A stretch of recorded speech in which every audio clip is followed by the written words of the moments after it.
a lifelong super fan of Elvis Presley. One of the most popular and well-known estates in the country, Graceland. For decades, Graceland stood as a symbol of music royalty, a timeless reminder of Elvis Presley's legacy. Behind its white columns and velvet ropes, generations of fans paid homage to the king of rock and roll. But after the sudden death of Lisa Marie Presley, a shadow fell over the estate. Lisa's daughter, Riley Keough, refused to stay silent. "This is shocking," she told her attorney, as memories of her joyful times at Graceland resurfaced. Her challenge raised questions no one expected, eventually drawing the attention of federal investigators. Their search of the estate led them to a room hidden from public view. What they found inside had never been revealed, until now. Among the hidden items were letters, threats, and something far more disturbing. The FBI released over 300 pages of formerly classified documents. Graceland had always held secrets, but this one could change everything we thought we knew about the Presley legacy. From a rock and roll dream to a legacy in crisis, it all began when a 22-year-old Elvis Presley walked through the gates of the white-columned mansion on Elvis Presley Boulevard in Memphis, Tennessee. In March 1957, he purchased Graceland for $102,500, creating a sanctuary from fame. Over time, Elvis transformed it into a bold reflection of his flamboyant yet private personality. Themed rooms such as the Jungle Room, the TV Room, and the Meditation Garden each held a piece of his soul. It was in this house that Elvis raised his daughter, Lisa Marie, and where he eventually died of a heart attack in 1977, likely caused by prolonged prescription drug misuse. Following his death, the home was frozen in time, turned into a museum by Priscilla Presley in 1982. It soon became one of the most visited private residences in the U.S., second only to the White House. Lisa Marie inherited full ownership of Graceland at age 25 through the Elvis Presley Trust. Despite its iconic status, Lisa Marie faced severe financial issues. She sold 85% of Elvis Presley Enterprises in 2005 but retained the mansion.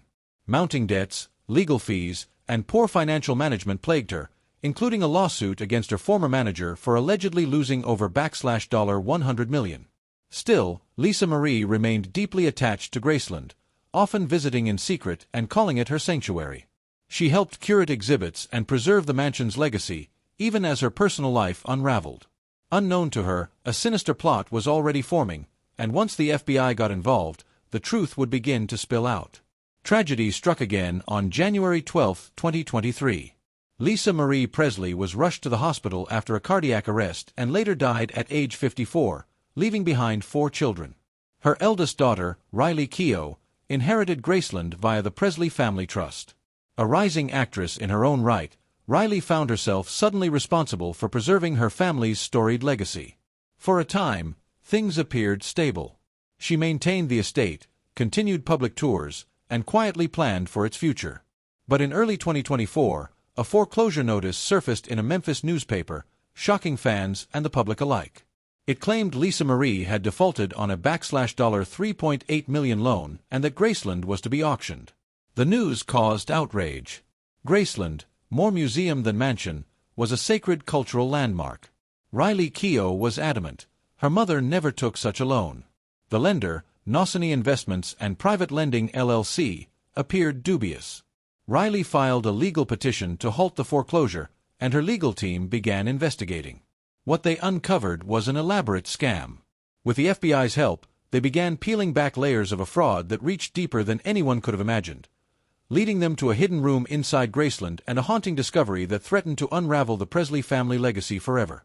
It quickly became evident that Nosany Investments wasn't a legitimate entity, at least not one recognized by any regulatory body. It was a phantom company, crafted with fabricated documents, fake addresses, and fraudulent legal names. At the center of this elaborate deception was a woman operating under multiple identities. Investigators eventually focused on her, a 53-year-old former notary and convicted scam artist with a long history of fraud.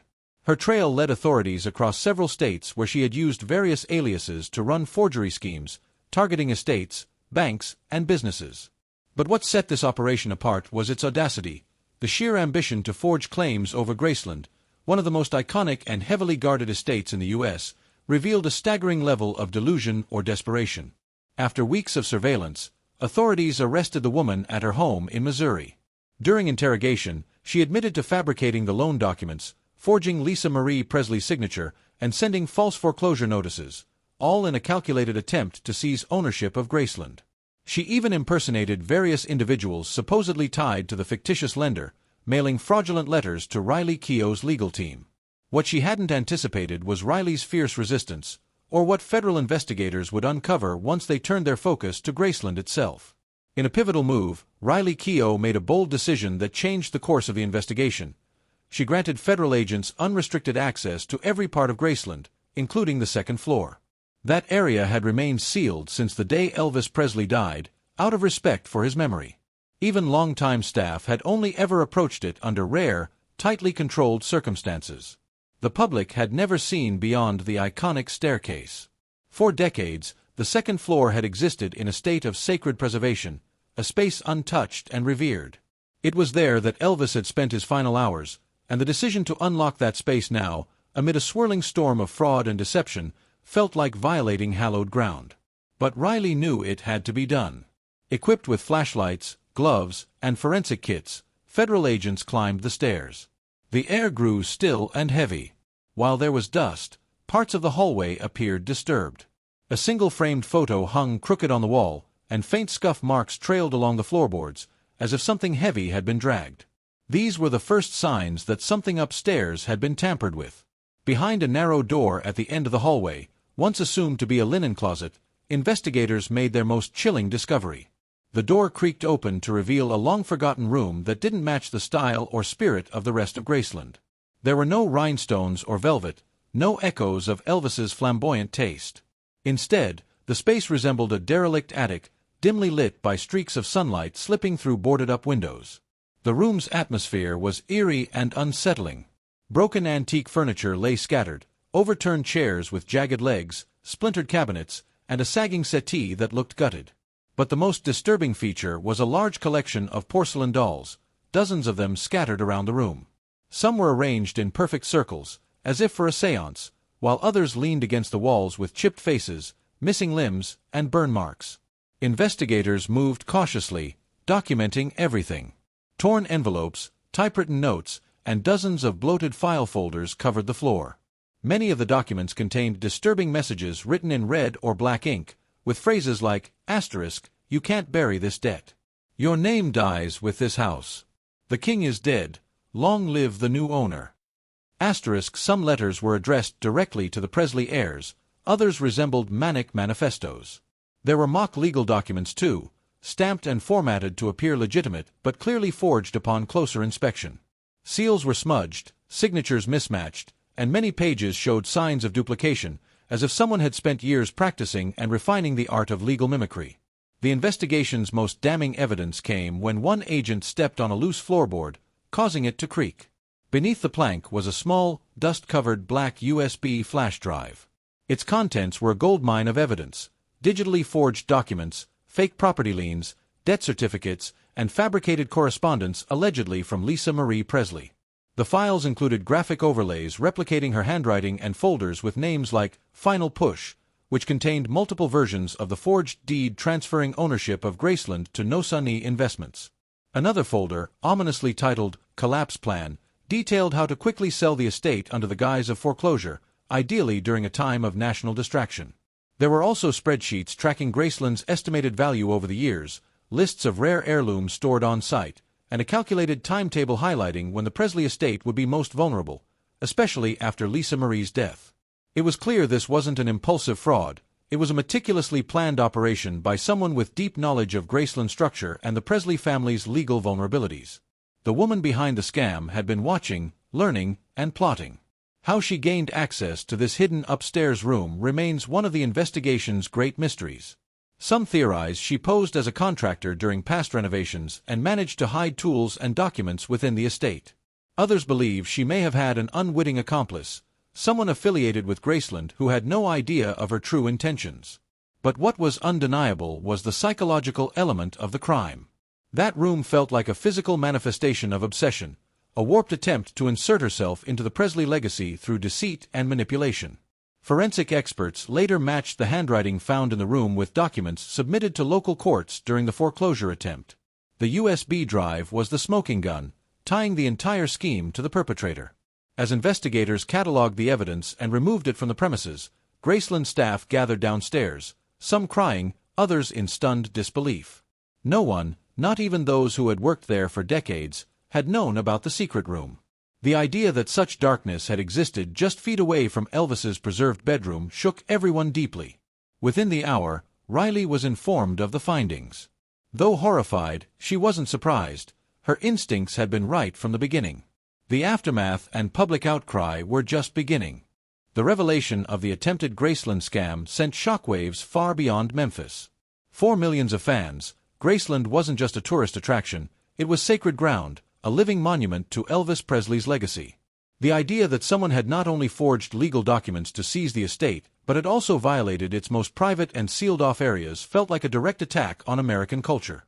Elvis fans around the world reacted with heartbreak, fury, and disbelief. Social media erupted with support for the Presley family, as hashtags like #ProtectGraceland and #JusticeForLisa-Marie trended within hours. Long-established Elvis fan clubs, some active since the 1970s, issued statements condemning the scam and pledging unwavering support for Riley Keough. Outside the iconic gates of Graceland, fans began to gather, many holding candles and photos of Elvis and Lisa Marie. What began as a small vigil grew into a peaceful and emotional demonstration of unity. Hundreds of supporters made the pilgrimage to Memphis, some traveling across state lines just to be present. The wall outside Graceland, usually covered with Elvis-themed graffiti and fan messages, quickly filled with handwritten notes addressed to Riley, messages of sorrow, outrage, and admiration. Riley Keough, known for her composure and intense privacy, broke her silence with a simple yet deeply moving public statement. Graceland is more than brick and wood. It's a memory of my grandfather, my mother, and the lives they touched. I will protect it with everything I have. Her words struck a powerful chord. To many, Riley wasn't just defending a piece of real estate. She was guarding a family's history, a cultural treasure, and the final resting place of the Presley bloodline. Major news outlets across the globe picked up her message, and by morning, it was echoing through television broadcasts worldwide. Support poured in from every direction. Celebrities who had known Lisa Marie Presley offered condolences and praised Riley's strength. Tennessee officials expressed outrage and assured the public that legal protections around Graceland would be reinforced. Even Elvis impersonators and tribute artists, usually known for their light-hearted performances, organized benefit concerts to help fund legal and estate protections. The Graceland staff, many of whom had worked there for decades, were deeply shaken. Some wept during private meetings, recounting how they had passed by the sealed upstairs rooms for years, never suspecting the sinister schemes that had been silently unfolding above them. For them, Graceland was more than a job, it was a responsibility they held close to their hearts. The criminal case. In the legal arena, the fallout was swift and unforgiving. Riley's legal team worked hand-in-hand with federal prosecutors who rapidly built a case against the woman responsible for the fraudulent takeover attempt. She faced multiple serious charges, including wire fraud, identity theft, forgery, and attempted grand larceny. The evidence was overwhelming: handwritten threats, falsified documents, and the USB drive that contained forged templates and a detailed roadmap of the scam. Faced with a mountain of damning proof and the looming threat of decades in prison, the woman ultimately accepted a plea deal. She confessed to several felony charges and agreed to cooperate fully with authorities, detailing how she had forged the documents and attempted to sell Graceland quietly before suspicions were raised. Her sentencing was scheduled for the fall, and while justice would be served, the emotional wounds she inflicted remained open and raw. In response, the Presley estate launched a thorough internal review. New security protocols were implemented, including biometric scans for sensitive access points. Legal advisors were brought in to re-evaluate inheritance protections, and digital forensics experts began combing through years of archived data to ensure no other infiltration had taken place. But the lasting impact of the scam wasn't just in the security upgrades, it was in the revelation of just how vulnerable even the most iconic legacies can be. Graceland's future. In the wake of the scandal, Riley Keough took charge of Graceland's future with a renewed sense of urgency and responsibility. She authorized a full audit of estate operations, reinforced the legal team, and implemented an internal fraud monitoring system. It became clear that simply relying on Graceland's fame and sentiment was no longer enough. The estate now needed the same level of protection as any high-value financial institution. The room where the evidence was discovered, hidden away on the once sealed second floor, was permanently sealed again, this time with federal authorization. For fans, it may forever remain a mystery. For Riley, it was a grim reminder of how close her family came to losing everything. Yet, from the chaos emerged clarity and strength. Graceland reopened its gates weeks later with a quiet tribute to Lisa Marie Presley. A garden of white roses was planted near the meditation area, accompanied by a plaque that read, **, this house was love. It will remain love. LMP. **, visitors wept. Tour guides spoke with a new reverence. The spirit of the place, though shaken, remained intact, stronger, even. Riley stayed in Memphis longer than she ever had, walking the same halls her grandfather once did, perhaps realizing for the first time the full weight of the legacy she now carried. Conclusion. This was more than just a crime, it was an invasion of history. A meticulously planned effort to rewrite the fate of one of the most culturally significant homes in the world. But it failed. Because Riley Keough didn't just inherit a property, she inherited a duty. The scam may have taken years to unfold, the dolls, the threats, the forgeries, but in the end, Graceland stood its ground. Elvis Presley Boulevard remains unchanged, the mansion still bathed in Tennessee sunlight, its gates open to fans from all walks of life. What unfolded inside those walls was a chilling reminder of how greed can entangle itself with legacy. But it also revealed a truth, that Graceland isn't just protected by fences or lawyers. It's protected by love, memory, and the fierce will of a granddaughter who stood up and said, "Not on my watch." The shadows may linger. The archives may forever hold the haunting remnants of the scheme. But Graceland endures, because of the man who built it, the music that made it legendary, and now, the woman who saved it. What would you do if you were in Riley's shoes, fighting to protect your family's legacy from deception and betrayal? Let us know in the comments below. Thanks for watching, and we'll see you in the next one.